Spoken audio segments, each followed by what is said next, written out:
Şimdi Abdurrahman Balay o filmin gene seslendirme yönetmeniydi. Acar Film Platosu'nda, stüdyolarında film yapılıyordu. Beni aradı asistanı Veli. Ya dedi, patron soruyor Cemil Can Bıçakçı müsait mi? Önemli bir işimiz var falan diye. Hayırdır dedim. İşte Türkan Şoray ile Edison'un bir filmi var. Türkan Şoray orada bir Karadeniz kızını konuşuyor. Cemil bize danışmanlık yapar mı o filmde? Kim konuşuyor dedim. Nevin abla, Nevin Akkaya. O tabii dedim. Hay hay. Ve geldik, ben Nevin ablanın bütün Türkan Şoray konuşmasındaki Karadeniz şivesini ben verdim Nevin ablaya. O Abdurrahman abi dedi ki ya dedi burada biri var dedi. Burada konuşur musun Cemil dedi. Kim ya dedim, baktım bir döndü Kemal.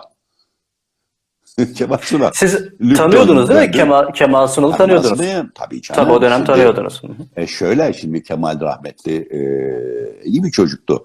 Bana şey söylerdi ya Cemil böyle filmlerde falan bir şeyler olursa falan haberim olsun benim de. Mesela Ertem Eğilmez'de onu kaynaştıran benim Kemal'im. Kemal Ertem Eğilmez tanımaz bilmez. Kemal Kender Tiyatrosu'nda oyuncuydu o yıllarda.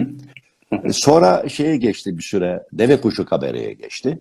İşte o yıllarda hani Metin'in, Zeki'nin ilk filmi Tatlı Dillim filminde Evet. işte Kemal oynar, işte Zeki var, Metin var. Büyük bir tiyatro grubu var, şehir tiyatrosu grubu var o filmde falan. Neyse oraya geçmeyeyim, oraya sonra geçeriz.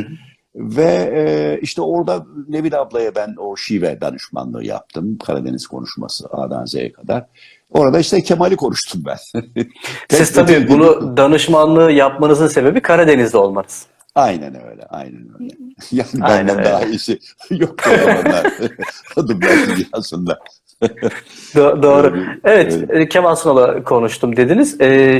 Yani şöyle ben paylaştım onu birkaç kere, hatta dün de paylaştım.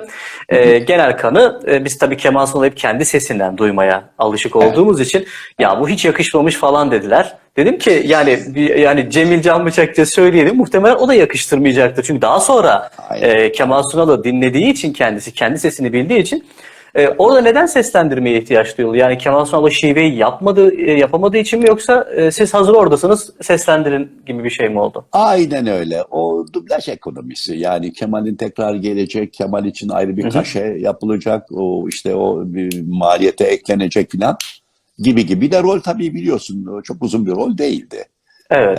Öyle olduğu için de o dublaj ekonomisi diyelim onun içinde. Bir de tabii Kemal o yıllarda henüz daha şöhrette değil. Henüz daha şöhret yok açıkçası da. İşte sinema denemeleri yapıyor. Ve o ilk büyük denemede Tatlı Dillim'de, Ertem İlmez'in çektiği Tatlı Dillim'de.